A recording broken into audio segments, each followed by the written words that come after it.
Some qualities are innate, but I think if you want to be a really outstanding leader, like anything else in life, you can be a natural athlete, but if you don't really practice the craft as a leader, if you don't practice the leadership craft, I don't think you can be an enduring leader.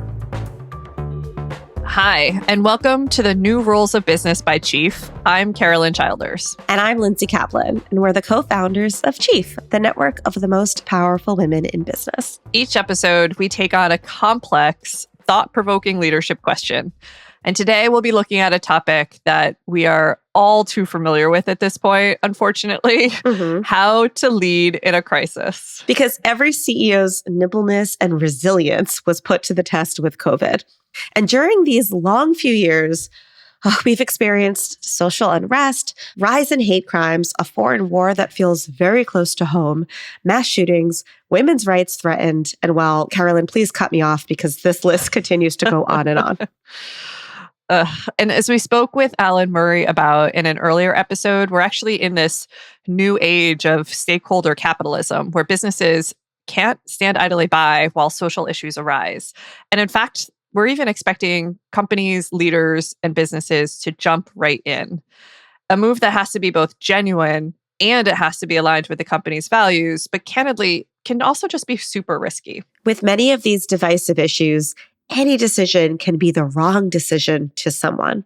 So executives are finding themselves in a position of needing to lead their business, not just to hit revenue goals, but also to wade into socio-political issues and make it through to the other side. It has been said that a leader's reputation is both made or lost during times of crisis. And these were actually the wise words from our guest today, Ken Chenault.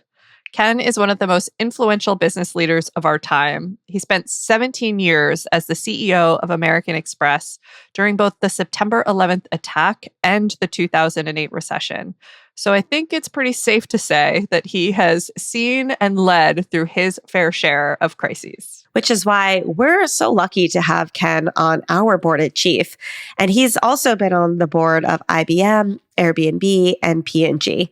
So today, Ken is chairman and managing director of General Catalyst, and we'll be chatting with him on how leaders can build their reputation and not lose it as they manage the many crises ahead.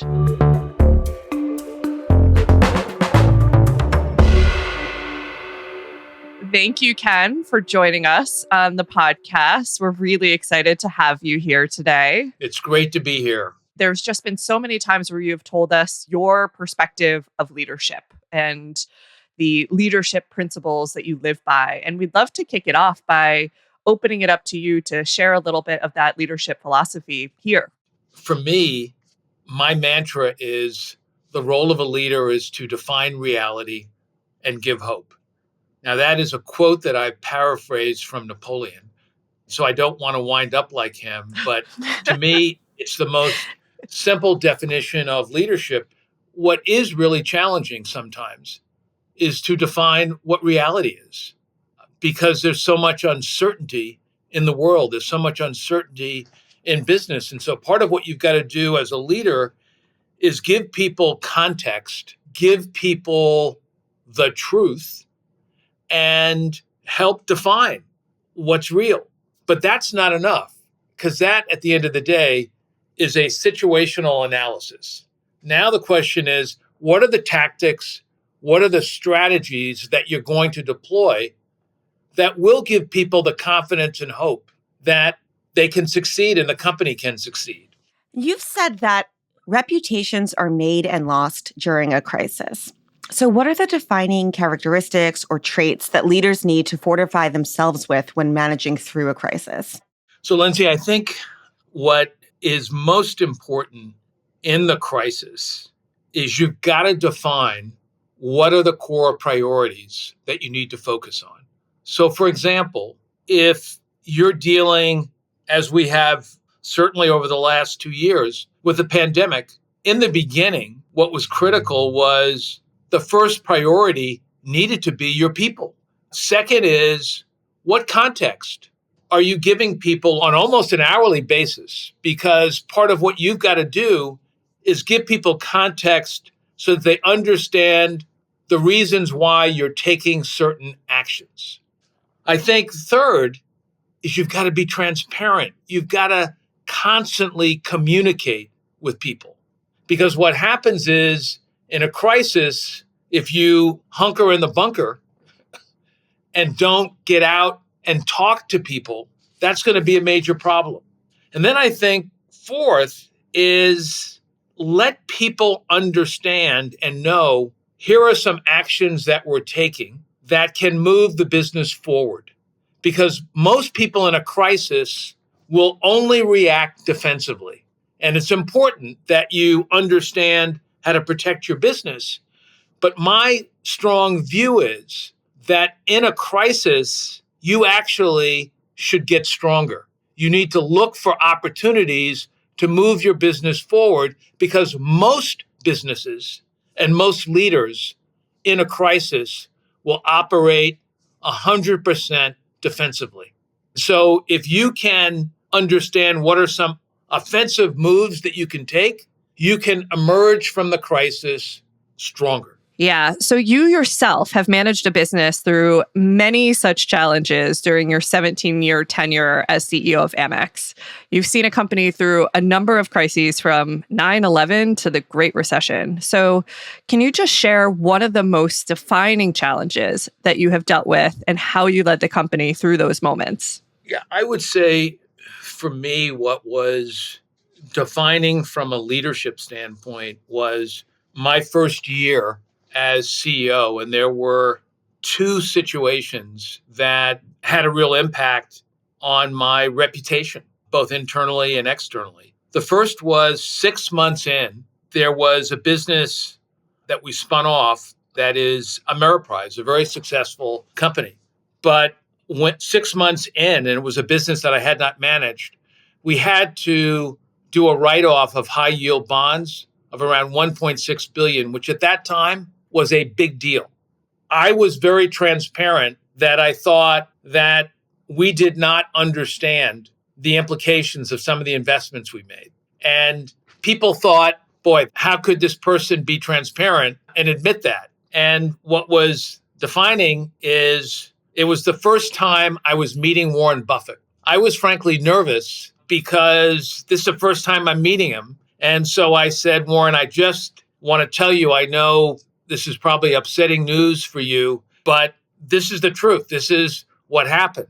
And he looked at me and he said, if you had said anything else, I would have said, maybe you're a crook.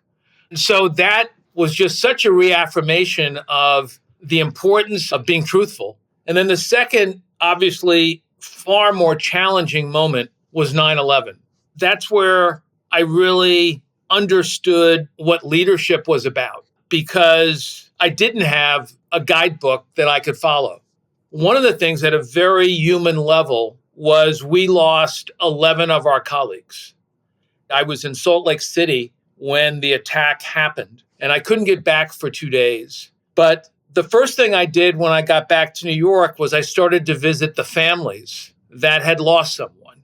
The impact was very, very strong. And that really demonstrated to me the importance of empathy was absolutely core. And one of the things that I did was I gathered all the employees from the tri-state area, around 4,000 people, into Madison Square Garden. And unscripted, I just talked to them about how I felt, what was happening, that there was uncertainty. And I showed some vulnerability, which I think was important.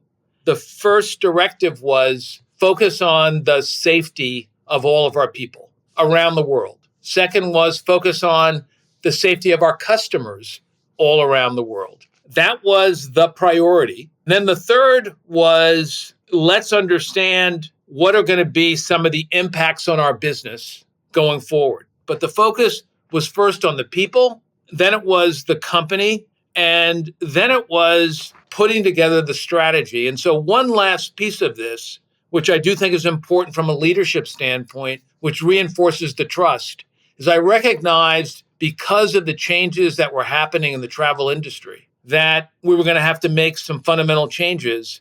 I decided 2 months after 9/11 that we needed to lay off 15% of the workforce. Now, you can imagine that the concerns that this would traumatize the company. And one of the things that I did was I had all of my top leadership team, we all talked all around the world of why we were doing this. And we were able to do it, even though it was very difficult. And we created very generous severance packages. But look, when you let someone go, that's a big impact that you have on them. Without the trust and without the communication, I think things would have unraveled. And we did an employee survey, even with the people that we had laid off, and we got some of the highest scores that we ever did. Now, obviously, the context of 9/11, people understood some of the reasons, but if we didn't have the trust, not only with me, but of our leadership team, it wouldn't have worked. Ken, as a people first leader, how much of that did you learn over time? And how much do you believe that as a leader that has to be innate in who you are as a human? I think, Lindsay, it's both. I do think some qualities are innate, but I think if you want to be a really outstanding leader, like anything else in life, you can be a natural athlete, but if you don't really practice the craft as a leader, if you don't practice the leadership craft, I don't think you can be an enduring leader. One of the things I think you've got to decide up front is that if you want to lead, you have to be willing to serve.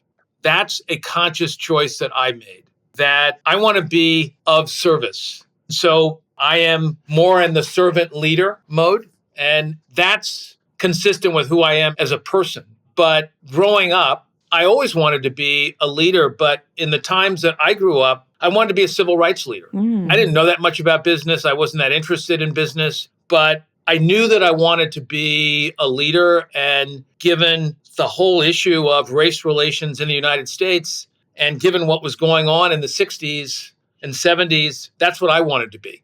One of the things that I recognized, and it's frankly, as you know, Carolyn and Lindsay, that it's part of the reason why I feel privileged to be involved with Chief, is I saw business as the next frontier for civil rights.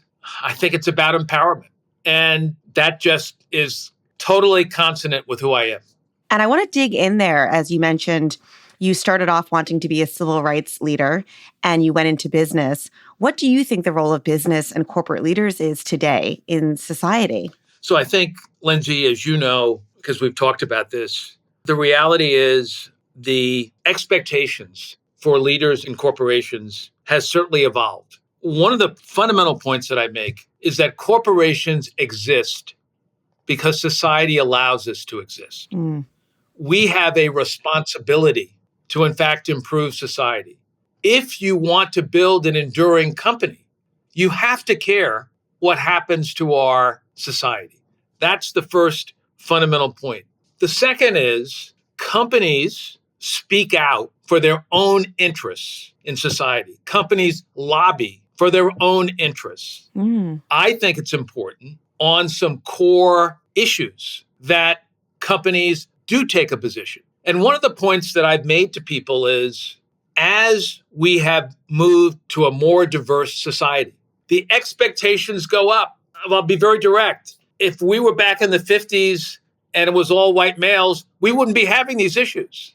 We wouldn't be having these issues at all. So one of the things I've said to people is, look, we should be a diverse society, but recognize the expectations change. And so the reality is that there are fundamental issues. As you know, voting rights was something, and I was so glad that Chief joined us in this effort when we got companies together to take a stand on states that were passing voting rights laws that really substantially jeopardized the ability for people to exercise the right to vote. And the intent was really to suppress the right to vote. And as you know, Ken Frazier and I and others put together a group. We got companies galvanized for that. And there were some people who said, and some politicians who said, business should stay in their lane. But they don't mind when business lobbies them on their own self-interest. And I think abortion is another issue that I think is pretty fundamental, that women should be able to control their own bodies. So I think part of what you have to do as a company leader and part of what you have to do as an employee in the company is do the values of the company align with your personal values and vice versa? You shouldn't join a company where there's not an alignment of those values. And then very importantly, there are some fundamental issues that, if you've got different types of people in your company, you have to create an environment fundamentally where they feel embraced. And the point I go back to in the 50s or 40s or 30s is if in the days of segregation, large companies had said, we will not tolerate that in our workforce, I think we would have had an accelerated progress. And I think what's important is that empowerment is critical. And companies, I don't think, can take a stand on every single issue. But there are fundamental issues that companies need to take a stand on. To your point, there are many different issues that companies could take a stand on. How do you recommend a leader, a company, a board to really define which of those fundamental issues we feel we need to make a statement about?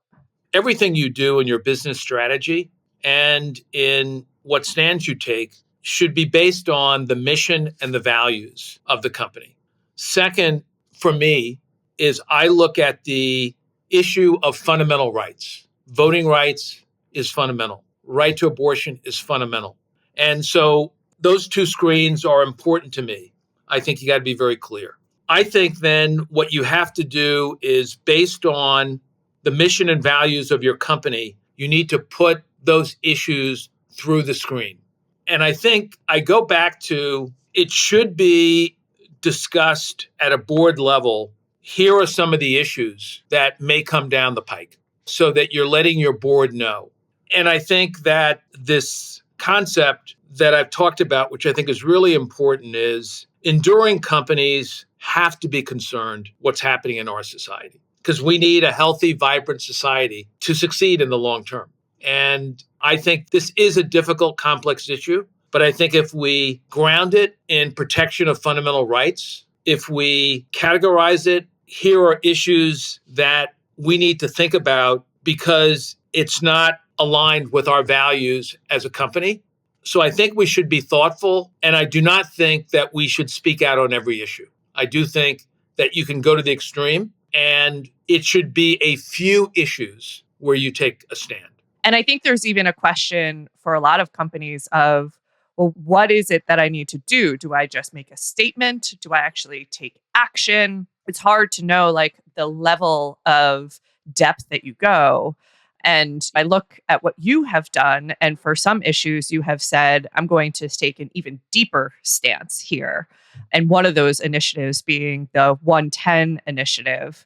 I'd love to just be able to tell our listeners a little bit about that and what inspired you to do that and what its mission is. Sure. So the day after the murder of George Floyd, Ken Frazier, who was formerly CEO of Merck, who's a good friend, we were lamenting what had happened. And we decided that we needed to do something. And we called up Ginny Rometty, the former CEO of IBM. I think she was then chairman. She was just stepping down. And we discussed focusing on an issue that we thought the private sector, and particularly large businesses, could have an impact on. And that really was employment opportunities. 80% of the jobs that pay $60,000 and above require a 4-year college degree. And we said for Black people in particular, that was a structural barrier. And the issue is it had nothing to do, in many cases, with what was needed to perform at a high level in a job. And so we said we need to actually have more of a movement from a credential-based requirement to a skills-based requirement. And this is something that at IBM, Ginny Rometty had been very focused on. And so we said, look, we want to have a really bold target. So we said we want to create 1 million jobs for Black Americans who do not have a 4-year college degree in 10 years. And we said we want companies to make a 10-year commitment, 10-year financial commitment, and a 10-year jobs commitment. Now, I think what's a very important point here is sometimes we tend to think in a win-lose situation. And while this effort is geared to Black Americans, the reality is we're changing the specifications and requirements on jobs. That impacts everyone.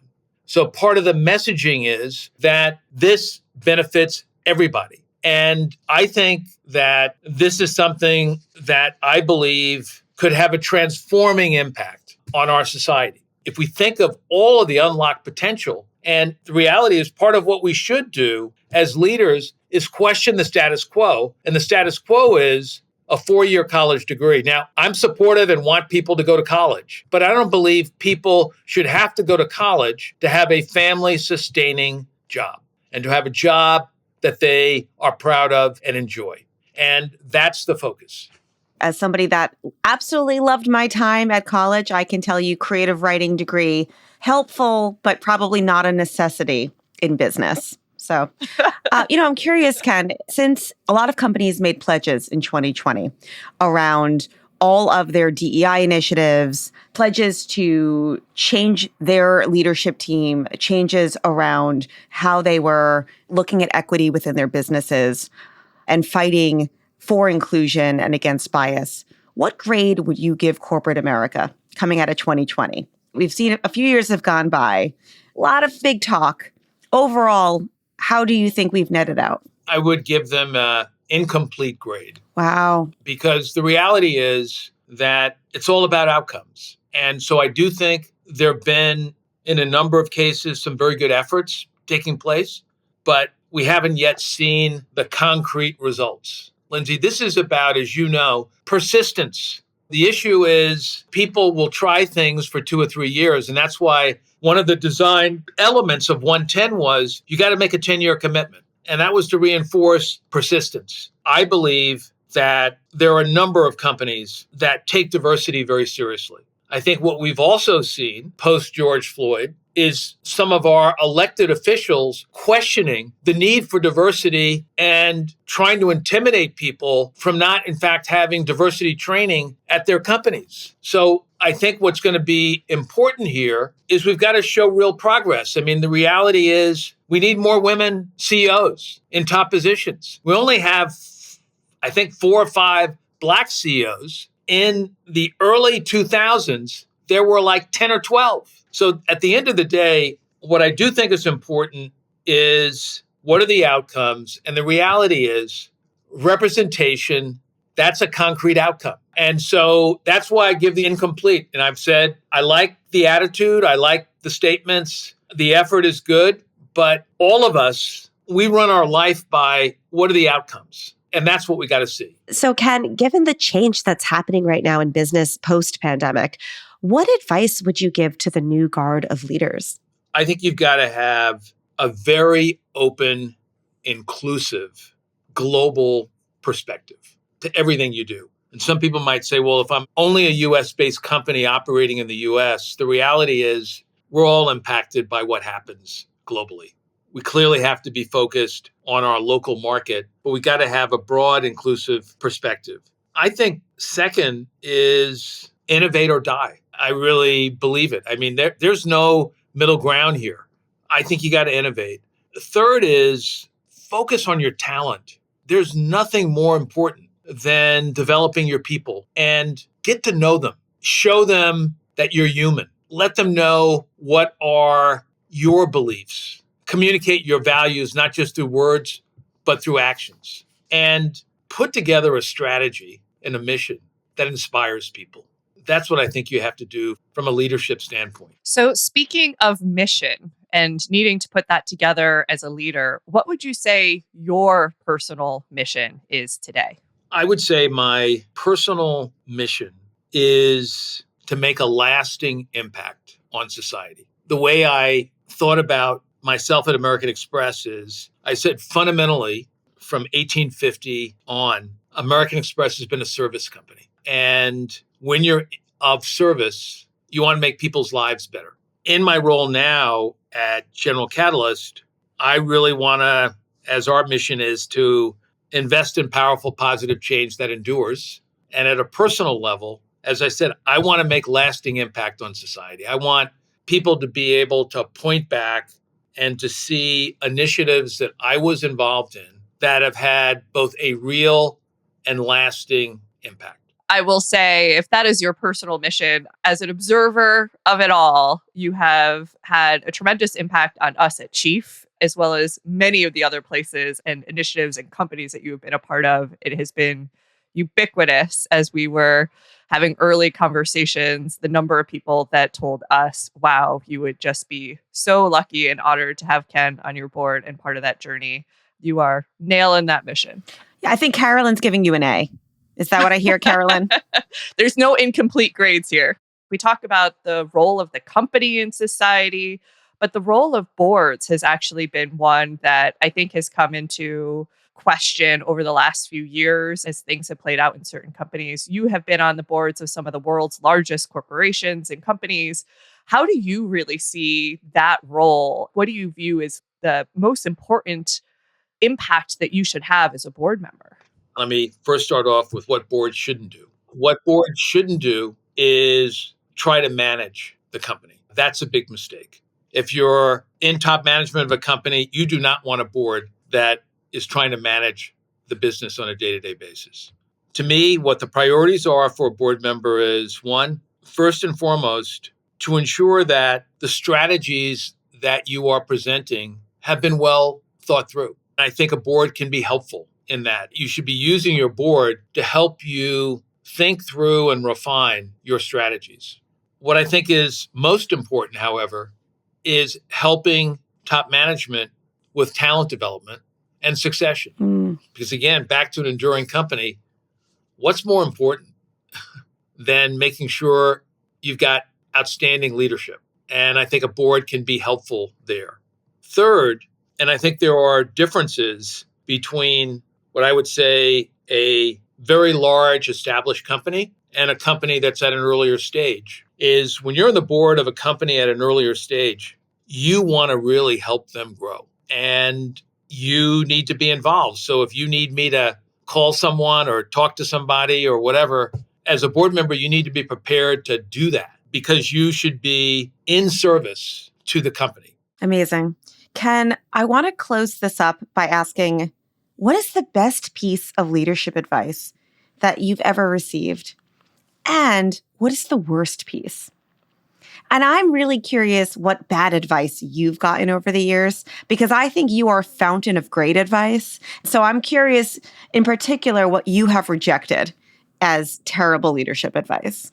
Yeah, so I would say the bad leadership advice, while well-intentioned, was if you want to succeed at this company, you need to 100% conform to, in essence, the status quo. And I think particularly for a woman, for a person of color, this challenge of conforming is not trivial. But one of the things that I believe in strongly is you do have to bring your true self to work. And it doesn't mean that you don't conform in some areas, but not to the detriment of your true self. And so I think it's really bad advice when someone tells you you should not be your true self. That's really bad because you're then not going to be an authentic leader. The best advice I got was really to be a servant leader. I think that just is totally aligned with my values and beliefs. Love that. Well, Ken, this has been absolutely wonderful. Thank you for joining us on this podcast. Thank you for joining us at Chief, and really appreciate the time you spent with us. It's been great. And onward and upward. Onward and upward. I'm just thinking about Ken as a little Napoleon. I can't get that image out of my mind. That's right. I should put on the uniform. With the hat. Yeah, maybe I'll do that next Halloween.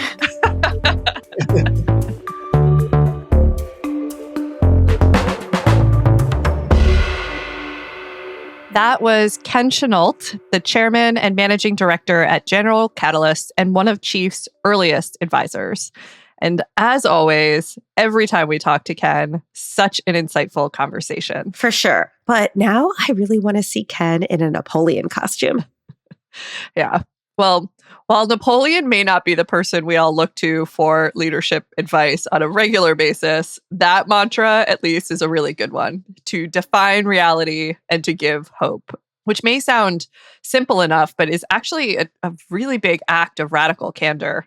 giving people the truth of where the business stands, what the values are when making tough decisions, and sharing how the business is going to get through a crisis while putting its people first is actually incredibly difficult, but also just incredibly important. Well, as Ken says, our society gives us the reason to exist. So it only makes sense that we pay attention to what's going on in the world. And we saw what happens when companies don't follow the way society is shifting. Because going against the grain isn't necessarily a bad thing, but then you have to be prepared for the consequences. Right. Meaning inaction can actually be more harmful to your company's reputation and bottom line than taking an action, even if it's not perfectly correct. You're not always going to make the right call every single time, and that's okay. The point is to preemptively establish that trust with your team and have clearly defined values up front so that you're not always on the defensive when a crisis strikes. Yes, you have to define your values and align with your board and your leadership team on what those fundamental issues are up front. And I think that's going to help you quickly react and respond when one of those pillars gets threatened. There really is no playbook on how companies and executives should respond with any one of the issues that we face today. But you can't go wrong by being honest and forthcoming with the team. Not all CEOs might feel comfortable with that role, but the trust and loyalty you gain when the team feels like you're on their side and fighting for what's best for everyone is worth putting yourself out there. Right, Lindsay? Lindsay, are you listening to me? I'm sorry. I'm just imagining Ken in a Napoleon suit. You really need to let go of that.